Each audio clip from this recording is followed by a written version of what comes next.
İmam-ı Azam Ebu Hanife'nin hayatı, doğum ve ölüm tarihleri. Miladi takvime göre 699 yılında doğdu, 767 yılında öldü. Yani 767'den 699'u çıkartırsak 68 yıl yaşadı. Hicri takvime göre 80 yılında doğdu, 150 yılında öldü. 150'den 80'i çıkartırsak 70 yıl yaşadı. Yani miladi takvime göre 68, hicri takvime göre 70 yıl yaşadı. Bunun arasındaki farkın sebebi ne? Miladi bir yıl 365 gün, hicri bir yıl ise 354 gün sürer. Yıllık 365-354'ten 11 günlük bir fark oluşur. Burada 365'i 11'e bölersek yaklaşık olarak 33 yılda bir yaş farkı oluşur. Ebu Hanife'nin yaklaşık 68-70 yaşında olduğu düşünülürse 68'i 33'e böldüğümüzde 2 yıllık bir farkın normal olduğu görülür. Künyesi. Künye nedir? Bir kimsenin adı, soyadı, ülkesi, doğumu, mesleği gibi bilgileri gösteren kayıt. Neydi Ebu Hanife'nin künyesi? Numan bin Sabit bin Zuta bin Mah. Yani Mah'ın oğlu Zuta, Zuta'nın oğlu Sabit, Sabit'in oğlu Numan.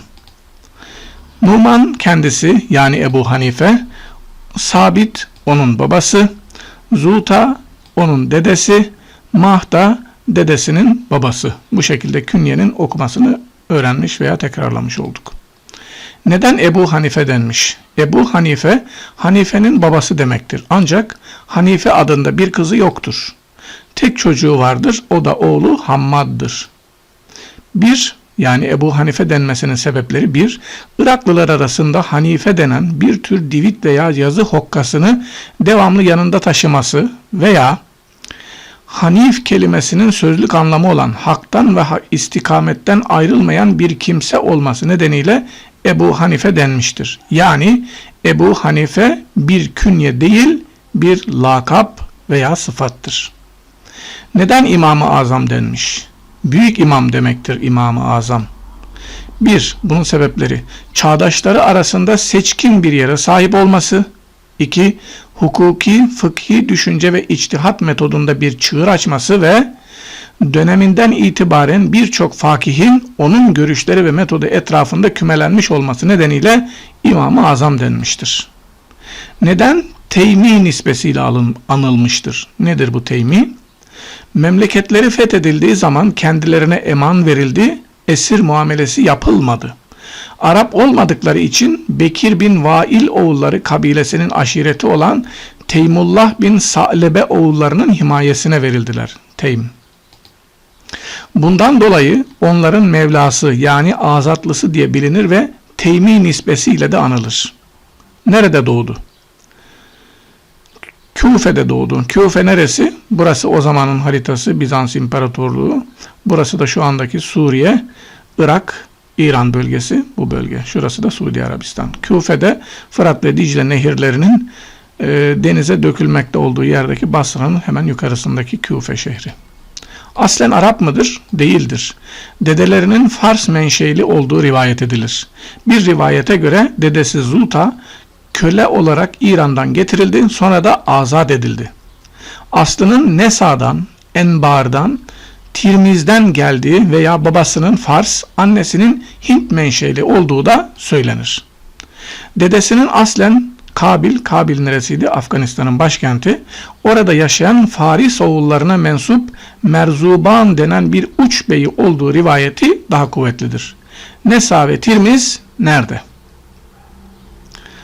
Burası Hazar Denizi. Şurası Türkiye'nin, Azerbaycan'ın olduğu yer. Burası Orta Asya'ya yakın olan bir bölge. Bakın Nesa burası. Tirmiz de burası. Buralardan olduğu söyleniyor. Enbar nerede? Burası da Irak'ın haritası. Bağdat burası. Enbar da işte şuradaki kırmızı bölge. Şu anda da bir il mahiyetinde Irak'ta bulunuyor. Aslen Türk müdür? Türk olduğuna dair rivayetler vardır. Farslar etnik olarak Türkler ve Araplardan oluşur. Dedelerinin ana yurdu olan bölgede Türkler de yaşıyordu. Bu nedenle aslen Türk olabilir. Dedeleri ne iş yapardı? Şimdi burada Sasani Devleti haritası bu şekilde de işaretlemiş olduk. Dedeleri Sasani Devleti'nde görev almış, valilik yapmıştır. Bunlar tabii ki muhtelif rivayetlere göre. Sasani Meliki Hürmüz'ün Ebu Hanife'nin dedesi olduğu da nakledilenler arasındadır. Neden birçok farklı bölge ve ırklara mensubiyetine dair rivayetler vardır Ebu Hanife'nin? 1. Babası Sabit'in bütün bu rivayet edilen yerlerde bir müddet oturduktan sonra Küfe'ye gelip yerleşmiş olması. 2. Diğer büyük ve önemli şahsiyetlerde olduğu gibi farklı ırk ve bölge mensuplarının Ebu Hanife'ye sahip çıkmaları. Esas 2 neden bu. Şimdi hakkında aşırı rivayetler de var. Hayatı ve görüşleriyle ilgili zamanla oluşan zengin rivayet birikimi içerisinde bir takım aşırılıkların bulunması tabiidir. Doğduğunda babasının Hristiyan olduğu ve babasının hatta Ebu Hanife'nin sonradan Müslüman ismi aldığına dair rivayetler vardır fakat oldukça zayıftır. Kaynaklar babası Sabit'in hür ve Müslüman olarak doğup büyüdüğü hususunda hemfikirdirler. Görüş farklılığı yok.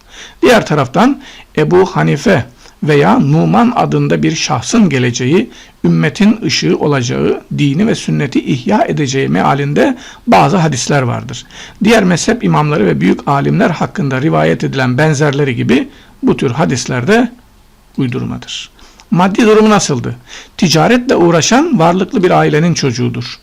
İlim öğrenmeye başlamadan önce kumaş tüccarlığı yaptı. Küfe'de bir dükkanı vardı. İlim hayatına atılınca ticari işini ortakları aracılığıyla sürdürdü. Kazancıyla da öğrencilerine ve başkalarına maddi yardımlar yaptı. Maddi sıkıntı çekmedi. Kur'an'a olan ilgisi. Küçük yaşlarda Kur'an'ı ezberledi. Kıraat ilmini Asım bin Behtele'den öğrendi. Asım bin Behtele kimdir? Kıraat-ı Seb'a alimlerindendir. 7 kıraat imamından biriydi. Kıraat-ı Seb'a nedir? Burada geçen Kur'an-ı Kerim'in okunuşu demektir. Kıraat alimlerine nispet edilen okuyuşlar demektir. Ve bunlarla ilgilenen ilim dalına da Kıraat-ı Seb'a deniyor. Doğup büyüdüğü yer nasıldı? Doğup büyüdüğü Küfe ile bölgenin ikinci büyük şehri olan Basra, önceki haritalardan hatırlayacaktık. Basra, Fırat ve Dicle'nin denize döküldüğü yerde. Küfe'de hemen onun yakınında. İşte bu Basra, diğer milletler ve eski medeniyetlerle irtibatı bulunan, yeni Müslüman olanlara İslam'ın ve Arapçanın öğretildiği, siyasi faaliyetlerin yoğun olduğu yerlerdi. Buralarda birçok fakih, dilci, edip, şair ve filozof vardı. Hem Küfe hem de Basra birer ilim merkeziydi. İşte Küfe, Basra birbirine yakın. İşte Küfe burası, Basra burası. Bunların ikisi de birbirine yakın. İlme nasıl yöneldi? Yönelmesi nasıl oldu? Böyle bir ortamda parlak bir zekaya sahip Ebu Hanife'ye çevresindeki alimler yakın ilgi gösterdiler ve onu ilme yönelttiler. Kendisi de Ebu Amr eş-Şabi'nin kendisini çağırıp seni zeki, kabiliyetli ve hareketli bir genç olarak görüyorum. İlme ve alimlerin meclislerine devam etmeyi ihmal etme dediğini, bu konuşmanın kendisine tesir ettiğini, böylece ilim tahsiline yöneldiğini Ebu Hanife kendisi anlatır. Önce hangi ilimleri öğrendi, ne yaptı, amacı neydi? Önce akaid ve cedel ilmini öğrendi. Akaid, İslam dininin temel kaideleri, inanılması zaruri hükümleri demektir. Cedel, karşılıklı konuşma ve tartışma sanatıdır. Cabir bin Yezid el-Cufi gibi devrin sapık fırka mensuplarının fikri önderleriyle, inkarcı ve bidatçılarıyla münazara etti. Farklı itikadi düşünceye sahip kimselerin ve mezheplerin bulunduğu Basra'ya yaptığı seyahatlerinde de bu tavrını sürdürdü.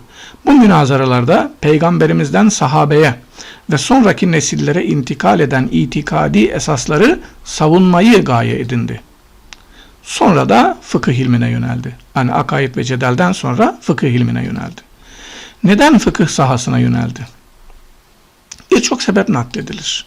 Mesela bir kadının sorduğu bir soruya cevap veremedi ve bunun üzerine fıkıh konusunda kendisini yetiştirmesi gerektiğini düşündü.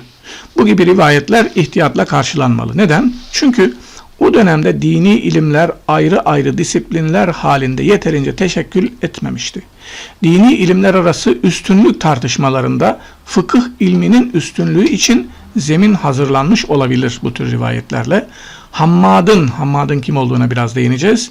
oğlu olan Hammad'dan farklı bu. Hammad'ın öğrencisi olduktan sonra ameli fıkıh alanına iyice yoğunlaştı ve bu alanda otorite oldu. Asıl hocası kimdir? Döneminin Küfe Rey ekolünün üstadı kabul edilen Hammad bin Ebu Süleyman'dır. Biraz önce bahsettiğimiz Hammad. 22 yaşında onun derslerine katılmaya başladı. 720'den itibaren hocasının vefatına kadar 18 yıl onun ders halkasına devam etti. Hocasının olmadığı zamanlarda onun yerine ders verdi. Hammad'ın 738'de ölümü üzerine 40 yaşındayken, yani Ebu Hanife 40 yaşındayken arkadaşlarının ve öğrencilerin ısrarları üzerine hocasının yerine geçerek ders vermeye başladı. Bu hocalığı aralıklarla Ebu Hanife'nin ölümüne kadar sürdü. Kaç tane öğrenci yetiştirdi. Son derece vakarlı, mütevazi ve üstün anlayış sahibi olan Ebu Hanife'nin derslerine ülkenin her tarafından öğrenciler katıldı. Yetiştirdiği öğrencilerin sayısı birkaç bini buldu. Bunlardan 40 kadarı ise içtihat edecek kadar bilgi sahibi oldu ve o dereceye ulaştı. İlminin kaynağı, yani Ebu Hanife'nin ilminin kaynağı kimlerden gelir? Ebu Hanife'nin ilmi, bir, hocası Hammad bin Ebu Süleyman aracılığıyla, yani Ebu Hanife ilmini Hammad bin Ebu Süleyman'dan aldı. Hammad bin Ebu Süleyman kimden aldı? İbrahim en-Nehai ve Ebu Amr eş-Şabi'den aldı. Peki bunlar nereden aldı?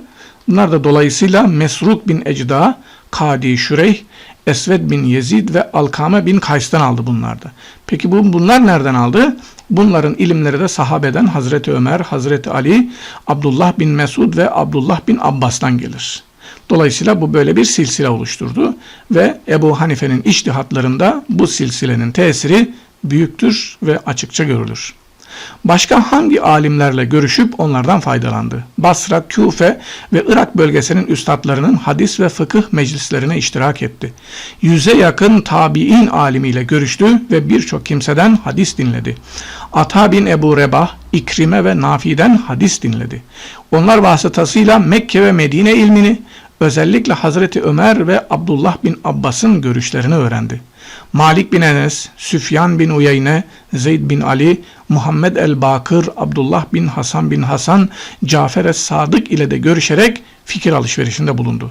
Hac münasebetiyle gittiği Mekke'de dönemin seçkin alimleriyle görüşüp fikir alışverişinde bulundu. Yani Ebu Hanife'nin kaynağı bir önceki sayfada anlattığımız silsileyle sınırlı değil, birçok ve yüzlerce alimden de fikir ve bilgi alışverişinde bulunmuş.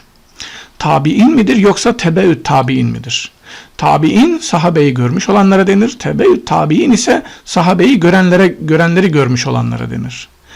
Tabakat ve menakıb müelliflerinin çoğu onu tebeüt tabiinden sayar. Yani sahabeyi görmüşlerden değil, sahabeyi görenleri görmüşlerden sayarlar Ebu Hanife'yi. Tabakat neydi? Biyografi kitaplarının yazarları ve menakıb. Menakıb nedir? Menkıbeler. Menkıbenin çoğulu. Yani Allah'ın sevgili kullarının güzel iş, hareket, söz ve kerametlerini konu edinen hikaye ve hatıralar. Bunları yazanlar Ebu Hanife'yi tebeüt tabiinden saymışlardır. 15 kadar sahabe ile görüştüğü ve bunların çoğundan hadis rivayet ettiği için tabiinden olması gerektiği de ileri sürülür. Yani sahabeden gördüyse, rivayet ettiyse o zaman tabiindir. Çünkü sahabeyi görmüştür denir. Onun zamanında sahabelerden Enes bin Malik, Abdullah bin Ebu Evfa, Sehl bin Sa'd, Ebu Tüfeil Amir bin Vasile'nin hayatta oldukları kesindir. Ancak bu sahabeler farklı şehirlerdeydi. Farklı şehirlerde yaşıyorlardı. Sadece Enes bin Malik'i Küfe'ye geldiği zaman küçük yaşta görmüş olması mümkündür. İlim tahsiline geç başlaması, Ebu Hanife'nin ilim tahsiline geç başlaması, görüştüğü ileri sürülen sahabelerden çoğunun onun doğumundan önce ölmüş olması, bulundukları beldeler açısından görüşmelerinin mümkün görülmemesi, talebelerinin hocalarından bu yolla bir nakilde bulunmaması tabiinden olduğu iddiasını zayıflatır. Fakat bazı alimler tabiinden olmak için ashabtan birini sadece görmeyi yeterli sayarlar. Bu bakış açısıyla Enes bin Malik'i gördüğü kabul edilerek tabiinden sayılabilir. Onu tabiinin küçüklerinden, tebeüt tabiinin ise büyüklerinden sayanlar muhtemelen bu noktadan hareket etmişlerdir. Yani tabiinin son nesli, tebeüt tabiinin de ilk nesillerinden gibi kabul etmişlerdir. Birinin küçüklerinden, birinin büyüklerinden orta yolu bulmuşlardır. Hangi devletlerde yaşadığı, dönemindeki siyasi durum nasıldı? Ömrünün 52 yılı Emeviler, 18 yılı da Abbasiler döneminde geçti.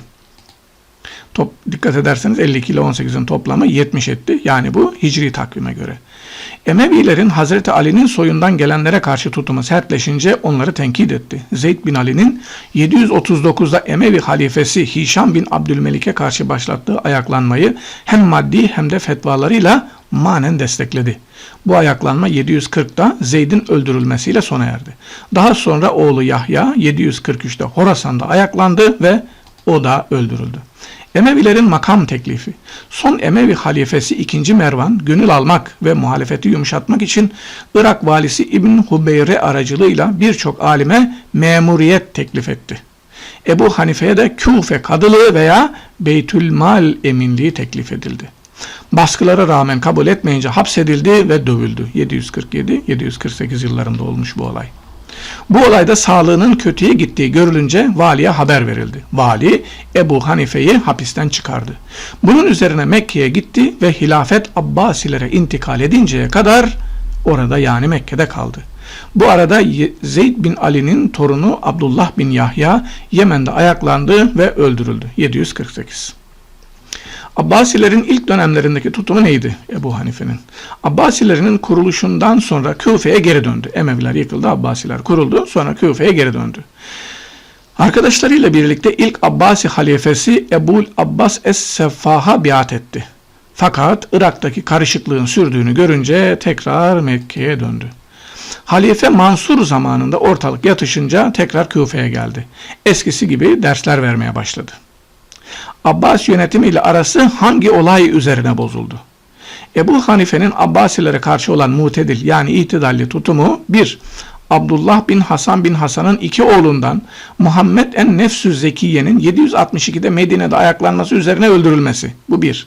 İkincisi, diğer oğlu İbrahim'in de Irak'ta Abbasi hilafetine karşı ayaklanması sonucu öldürülmesi ve 758'den beri hapiste olan babaları yani şurada öldürülen 2 kardeşin babaları Abdullah'ın da aynı yıl hapiste ölmesi üzerine kadar sürdü. Ebu Hanife'nin Abbasilere karşı olan mutedil tutumu bu 3 olayın aynı zamana denk gelmesine ile bozuluyor. Bu olaylardan sonra Abbasi hilafetine karşı açıkça tavır almaya başladı. Abbasi yönetimiyle arası bozulunca ne yaptı? O zamana kadar sadece derslerinde Abbasilerin bazı tutumlarını tenkit ediyordu. Bu ayaklanmalarda ihtilalcileri desteklemek gerektiğini açıkça söylemeye başladı. Halife Mansur'un kumandanlarını ihtilalcilere karşı savaşmaktan vazgeçirmeye çalıştı. Abbasilerin makam teklifi. Dikkat ederseniz önce Emeviler de makam teklif etmişti. Şimdi Abbasiler de makam teklif ediyor.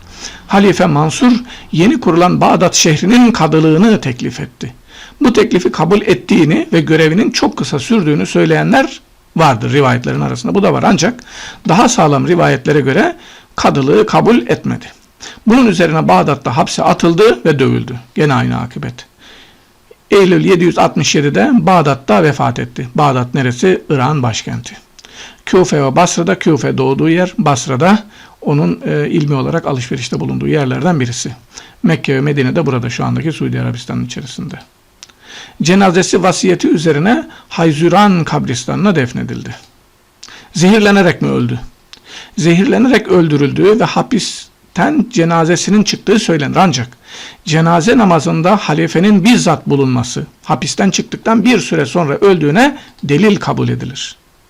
Şerefül Mülk Ebu Sa'd el-Mustevfi tarafından 1067'de mezarı üzerine bir türbe yaptırıldı. İşte burası Bağdat'ta bulunan Azamiye Külliyesi ve içerisindeki türbe. Yani buradaki türbe 1067'de yaptırılmış. Türbenin içerisindeki sandukası da bu resimde görüldüğü gibi. İmam-ı Azam Ebu Hanife'nin külliyesi Azamiye, Bağdat, Irak. Külliye bu şekilde. Türbenin çevresinde bir medrese ve külliye inşa edildi. Kabri bugün Bağdat'ta kendisine nispetle Azamiye diye anılan yerdedir. Hayat tarzı nasıldı? Kanaatkar, cömert, güvenilir, abid ve zahid biriydi. Bütün ticari işlerinde ve beşeri ilişkilerinde bu özellikleri açıkça görülürdü. Kazancına haram ve şüpheli gelir karıştırmazdı.